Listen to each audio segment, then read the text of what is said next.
नमस्कार, सुरेखा रेसिपीमध्ये तुमचे खूप खूप स्वागत आहे। आज आपण पारंपरिक पद्धतीने कांदा चटणी बनवणार आहोत। आपण याला कांद्याची भाजीसुद्धा म्हणू शकतो। पूर्वी पावसाळा चालू झाल्यावर भाजीपाला मिळत नव्हता, मग लोक भाजीपाला वाळवून तो साठवून ठेवायची किंवा कुठे काही कार्यक्रम असला तर प्रश्न पडायचा की भाजी काय बनवायची। तेव्हा अशा पद्धतीने ही कांदा चटणी बनवली जायची।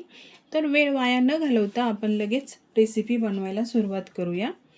इथे मी अर्धा किलो कांदे घेतले, त्याची साल काढून घेतलेली आहे। हा सर्व कांदा आपल्याला उभा आणि पातळ असा कट करून घ्यायचा आहे। खानदेशमध्ये डाळबट्टी बरोबर खाण्यासाठी ही कांद्याची भाजी बनवली जाते। अगदी साधी सिंपल आहे ही भाजी बनवायला। या भाजीला अजिबात पाणी लागत नाही। ही पारंपरिक भाजी आहे। तर पूर्ण कांदा आपल्याला असा या पद्धतीने कट करून घ्यायचा आहे। अशा पद्धतीने सर्व कांदा कट करून झाल्यावरती आपल्याला हा सर्व कांदा एका मोठ्या भांड्यामध्ये घालायचा आणि त्यामध्ये पाणी घालायचं, 1 चमचा मीठ घालायचं आणि 2 ते 3 पाण्याने मस्त स्वच्छ चोळून हा कांदा आपल्याला धुवून घ्यायचा आहे। कांदा या पद्धतीने धुवून घेतल्यामुळे कांदा मस्त सुटसुटीत होतो आणि याचा वास पण येत नाही। असा हाताने चोळून चोळून आपल्याला हा धुवून घ्यायचा आहे आणि धुवून झाल्यावरती एका चाळणीमध्ये हा काढून घ्यायचा आहे। तुम्ही बघू शकता धुतल्यानंतर मी हा चाळणीमध्ये ठेवलेला आहे आणि किती सुटसुटीत झाला आहे। चाळणीत यासाठी ठेवायचं की याच्यामध्ये जे एक्स्ट्रा पाणी असेल ते निघून जाईल। आता इथे मी 4 छोटे टोमॅटो घेतले, हे सुद्धा आपल्याला बारीक कट करून घ्यायचे। या मिरचीमध्ये तुम्ही टोमॅटोच्या ऐवजी कैरीचा सुद्धा वापर करू शकता। कैरीसुद्धा टाकायची असेल तर तुम्ही किसणीने किसून घ्या आणि मग या मिरचीमध्ये कैरी घाला। टोमॅटो किंवा कैरी घातल्यामुळे या चटणीचा स्वाद खूप छान लागतो। तुमच्या आवडीनुसार हे तुम्ही कमी जास्त या चटणीमध्ये घालू शकता। तर हे बघा, या पद्धतीने टोमॅटोसुद्धा मी बारीक कट करून घेतला आहे। आता आपण पुढची प्रोसेस करूया। आता आपण चटणी बनवायला घेऊया। त्यासाठी मी गॅसवरती कढई ठेवली आहे। कढई गरम झाली की यामध्ये आपल्याला 4 ते 5 चमचे तेल घालायचे। तेल या चटणीसाठी जास्त घाला, तेलाशिवाय याला चव येत नाही। तेल चांगलं गरम झालं की यामध्ये 1 चमचा मोहरी घालूया आणि त्याचबरोबर अर्धा चमचा जिरे पण घालू। जिरे मोहरी आपण चांगली तडतडू देऊ। जिरे मोहरी छान तडतडली आहे। आता यामध्ये अद्रक लसूण पेस्ट घालायची आहे आणि त्याचबरोबर 10 ते 12 इथे मी कढीपत्त्याची पाने सुद्धा यामध्ये घालत आहे। हे मस्त आपल्याला 1 मिनिटभर तेलात परतून घ्यायचं आहे। अद्रक आणि लसणाचा कच्चेपणा कमी होईपर्यंत आणि याचा खमंग असा वास येईपर्यंत छान असं परतून घेऊया। आता हिंग घालूया। हिंगाचा फ्लेवर सुद्धा खूप छान येतो यामध्ये। आवडत असेल तर नक्कीच घाला। हिंग सुद्धा आपण यामध्ये मिक्स करून घेऊया। धुवून घेतलेला सर्व कांदा सुद्धा यामध्ये घालूया। कांदा घातल्यावरती गॅसची फ्लेम मोठी करायची आणि मोठ्या फ्लेमवरती 5 मिनिटं छान हा कांदा आपल्याला परतवून घ्यायचा आहे। सर्व मसाले आपल्याला कांदा चांगला परतून झाल्यावरच यात घालायचे आहे। आधी जर आपण मसाले यात घातले तर ते जळू शकतात किंवा ठसका होऊ शकतो। त्यामुळे कांदा अर्धा झाला की यात मसाले घालायचे। कांद्यामध्ये आता पाण्याचे प्रमाण खूप आहे। पाण्याचे प्रमाण कमी झाले की मग आपण यात मसाले घालूया। कांदा ब्राऊन होईपर्यंत आपल्याला मस्त हा परतत राहायचा आहे। ही भाजी जास्त करून संभाजीनगर, सिल्लोड, खानदेश या भागामध्ये जास्त बनवली जाते आणि आवडीने खाल्ली जाते।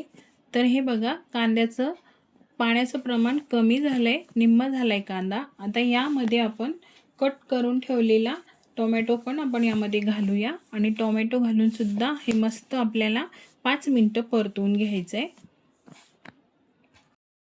तुम्हाला जर या चटणीमध्ये टोमॅटो, कैरी घालायची नसेल तर तुम्ही 2 चमचे रेडीमेड लोणचे मिळते ना, ते सुद्धा घालू शकता।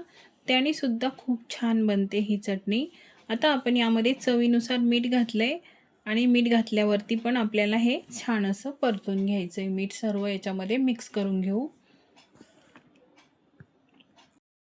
आता एक बाउल घ्यायचा आणि त्यामध्ये इथे मी 1 चमचा धना पावडर, अर्धा चमचा हळद आणि 1 चमचा मिरची पावडर. मिरची पावडर तुम्ही या चटणीसाठी कमी जास्त घेऊ शकता तुमच्या आवडीनुसार. आणि त्याचबरोबर 1.5 चमचा मी कांदा लसूण मसाला घेतला आहे. आता हे सर्व मसाले आपण थोडा वेळ साईडला ठेवूया. आपल्याला या चटणीत हे नंतर घालायचेत. मसाले आता आपण बाजूला ठेवून देऊया. आता मिक्सरचं भांडं घ्यायचं, त्यामध्ये 4 चमचे मी तीळ घालत आहे आणि याची मस्त अशी पातळ आपल्याला पेस्ट करून घ्यायची आहे.